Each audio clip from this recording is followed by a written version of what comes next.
in 2007 when Tara Brown met Lionel Padia while attending Kebra Park High School, which is renowned for its rugby league footballer. Lionel was a promising NRL player and played for the South Coast Maori Rugby League team. The couple were said to be inseparable. As one friend said, "They're just a package deal." It was always Tara and Lionel. They were best friends. Welcome to another episode of Human Wreckage, True Crime Podcast. Today's case is about Tara Brown and the man who claimed she was the love of his life before he brutally took her life. Let's get into it. Following their graduation in 2009, the couple continued to date before moving into a home at Upper Coomber together. In 2012, the couple had a little girl, Aria, who was the apple of her mother's eye. Tara's Facebook was peppered with photographs of her daughter. "My world, my sun, my moon, my star," she wrote alongside numerous photographs of Aria. One photographs of her laughing, crying, her bottom lip sticking out as a sign of protest. Tara wrote, "When you were born, the angels sighed in delight. They never thought they'd see such a beautiful sight. You took a breath and the world was right again." Tara worked at Southport Central Towers, and according to one of her colleagues, she was a golden girl.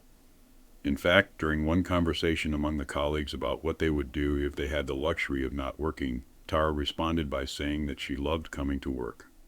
On her desk, she had photographs of Aria. According to one colleague, Nikki Hodkinson, Tara was a beautiful person, very caring, very kind, and she was very genuine. We had a lot of laughs. She had a great personality. She would do anything for anyone. Life seemed to be good. Over the years, however, Lionel had gotten himself involved in a rough crowd and became part of the Bandidos outlaw motorcycle gang. His role was running drugs and collecting, and by 19 years old, Lionel had become heavily involved with the gang. He quickly rose through the ranks because he had a propensity for violence, eventually becoming the sergeant-at-arms. In 2013, he was involved in the Broadbeach Bikie Crawl. As time progressed, a cycle of domestic abuse unraveled. Lionel became increasingly more violent with Tara, and the prolonged abuse led her to continually doubt herself. As her mother, Natalie Hinton, said, her self-confidence declined. The monster was now in control. On numerous occasions, Tara had tried to separate from Lionel, and each time, he refused to accept it. He made her life a living hell with abuse and threats, and Tara had taken out several protection orders, but each time breached the order. In August of 2015, Tara finally left Lionel for good. However, towards the end of the month, Lionel forced Tara into their bedroom, pinned her to bed, and held a pair of scissors to her throat and threatened her. After the terrifying ordeal, Tara decided the safest option was to hide from Lionel as she attempted to get a domestic violence order against Lionel. She told her mother that she was going to a refuge. However, when she arrived at the refuge, she found it wasn't a safe place for Aria. People were using drugs and the bed linen was filthy. Concerned about her daughter, she returned to the coast. Over the course of the next few days, lawyers negotiated a custody agreement between Tara and Lionel, while Tara continued to avoid Lionel for the safety of herself and for the safety of her daughter. At around 8:45 a.m. on the 9th of September 2015, Tara had been driving along Macquarie Avenue in Molendinar when Lionel Padia rammed her car with his Jeep. Tara's car rolled down an embankment and into a front yard. The crash had taken place just as residents on the leafy suburban street were preparing to leave for work or preparing to take their children to school. A bystander named Lisa Kennedy heard what she described as a huge bang. She ran to the source of the noise and came across the car crash. She saw that Tara was trapped underneath the car and rushed to her aid. She saw Lionel crouched down beside the wreckage and helped him to smash the window to get into the car. However, a grim reality quickly set in. Lionel grabbed a piece of steel from a fire hydrant that had been destroyed in the crash and began to smash Tara over the head with the heavy object. It soon became evident that Lionel hadn't been trying to save Tara, but instead kill her. Lisa tried to pull Lionel off Tara, but he was far too strong. He had his knee on Tara's chest while the rest of her body was trapped and was just smacking her over and over again. As the horrific scene continued to unfold, a man who identified himself only as Mike was driving past. He pulled over to the side of the road to try and offer assistance. Firefighters soon arrived, and by this point, Lionel had fled from the scene, Mike said. She was not in a good way. Her face was caved in and covered in blood. They were pumping air into her and put some tarps up. The firefighters had to cut the roof of the car off to free Tara from the wreckage. Once out of the wreckage, the true damage to Tara was very noticeable. She had sustained severe head injuries, not from the crash but instead from the attack that Lionel had launched on her with a piece of steel. She was completely unrecognizable. Tara was taken by ambulance to the Gold Coast University Hospital's resuscitation unit, where a specialized trauma unit was waiting for her. Following the crash and subsequent attack, Lionel was hunted by police. However, he later drove to Coomera Police Station and handed himself in. When he handed himself in, it was noticed that he had self-inflicted knife wounds and was transported to Gold Coast University Hospital, where he was said to be in a stable condition. Lionel was charged with attempted murder. Meanwhile, it was announced that Tara was in critical condition. Then the following day, it was further announced that it seemed unlikely that she was going to survive the attack. An investigation uncovered that the intentional crash was the culmination of a car chase between Tara and Lionel. According to a number of witnesses, they had seen Lionel in his Jeep chasing Tara in her Mazda at a high rate of speed. The day before, Lionel's lawyer received interim custody orders from Tara. These orders gave Lionel visiting rights under the condition that he must be on good behavior. Upon receiving the orders, Lionel called Aria's child care center to inquire as to whether she was going to be there the following morning. When the employee confirmed that Aria was booked in for the following morning, Lionel seemingly put his plan into action. On the morning of the attack, Lionel followed Tara after she dropped Aria off at child care. At an intersection, witnesses had spotted Lionel steering his car in front of Tara's car. He got out of the car and began striking Tara's car with his fists and a knife before running her off the road.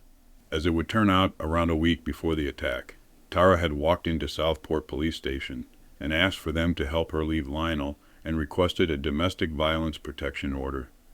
She had come with a friend and had shown the officers a number of text messages that Lionel had sent her. Instead of giving Tara help or even offering advice as to where she should seek help, the police simply told her to seek help elsewhere. Following the disturbing revelation, it was announced that Southport Police Station would be under investigation. An official statement read, "The appropriateness of the police response has been reported to the Queensland Police Service Ethical Standards Command and is currently being investigated by a senior officer." Later that night, Tara passed away from her injuries at hospital. Following the crushing update, investigators appealed for any witnesses who may have seen a black Jeep and a black Mazda in the area between 8 a.m. and 8:30 a.m. On the 16th of September, Lionel appeared in Southport Magistrates Court via video link to have his charge formally upgraded to murder. During the court hearing, it was revealed that Lionel had stabbed himself 5 times after attacking Tara. One of the wounds had punctured his lung.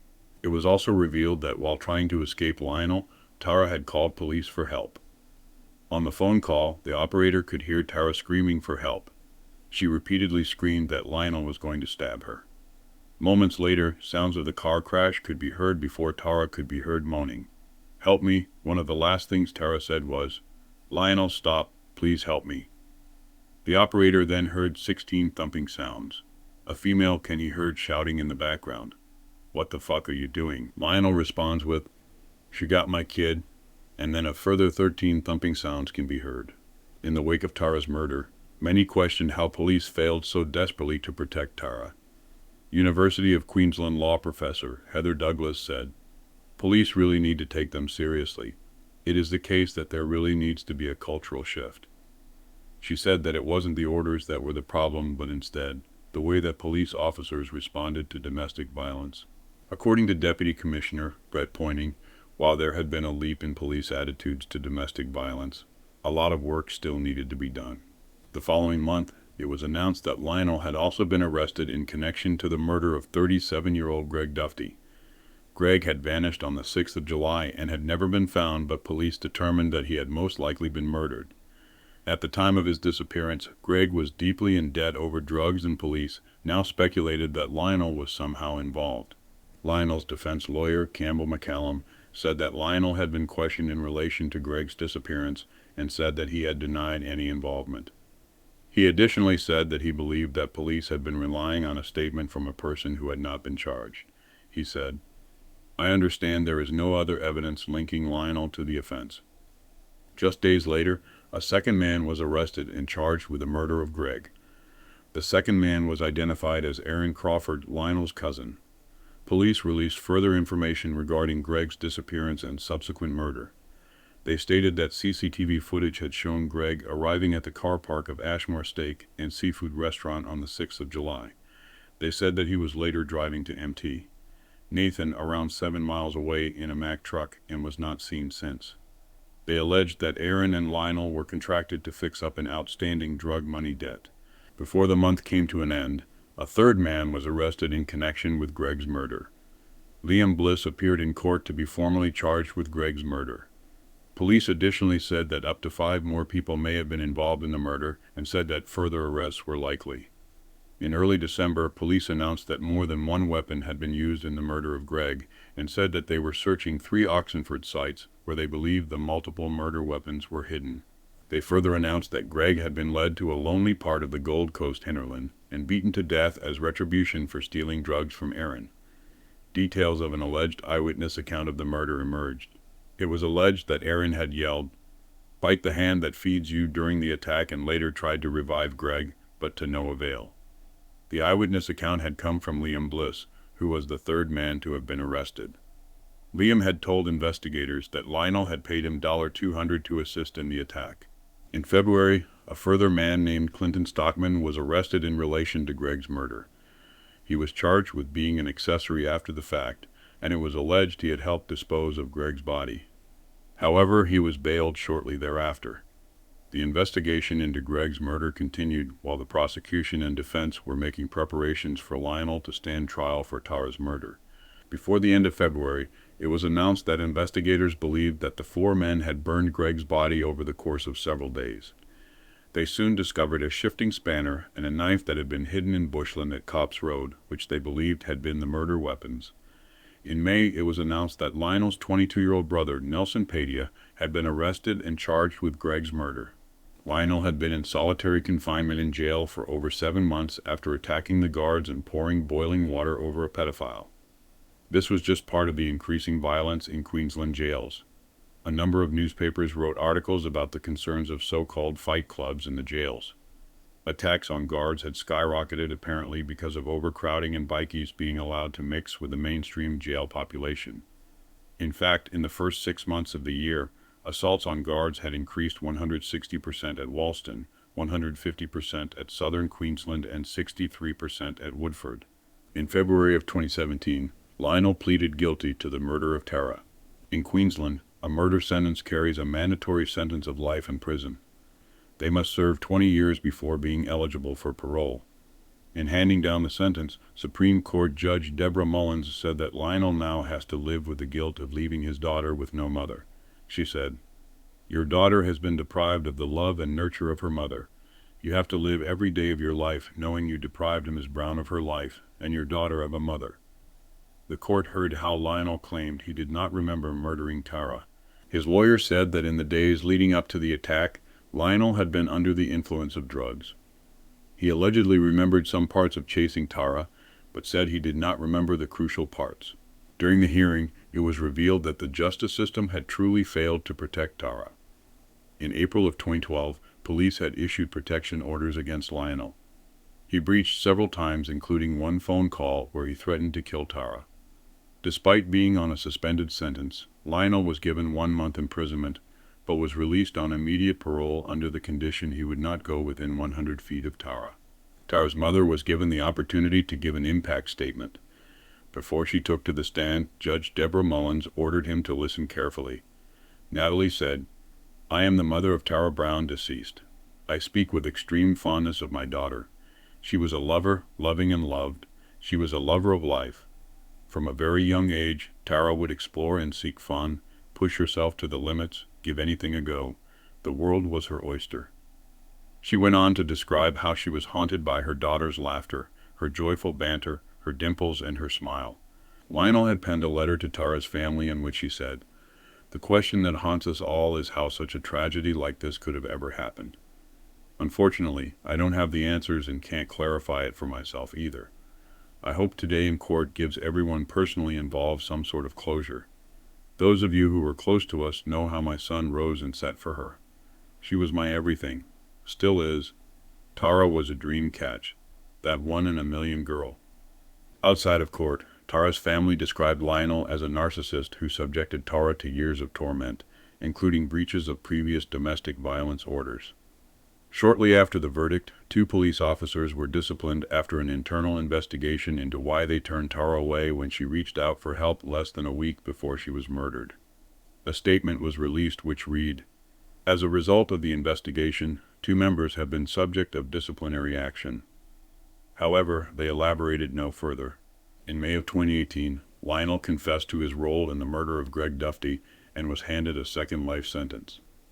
Lionel's brother, Lionel Padia, and Aaron Crawford also pleaded guilty to manslaughter. When a woman gets the courage to leave a domestically violent relationship, statistically, that is when they are in the most danger. Tara Brown sought out help and sought it out numerous times. She was repeatedly let down by the justice system, who didn't take her fears seriously. The murder of Tara Brown led to many questioning. How many women must die before family violence is taken seriously and permanent changes are made to the legal system? Thanks for joining me on this episode, a very heartbreaking case. If you like what we do, please like and subscribe. Until next time, take care of yourself.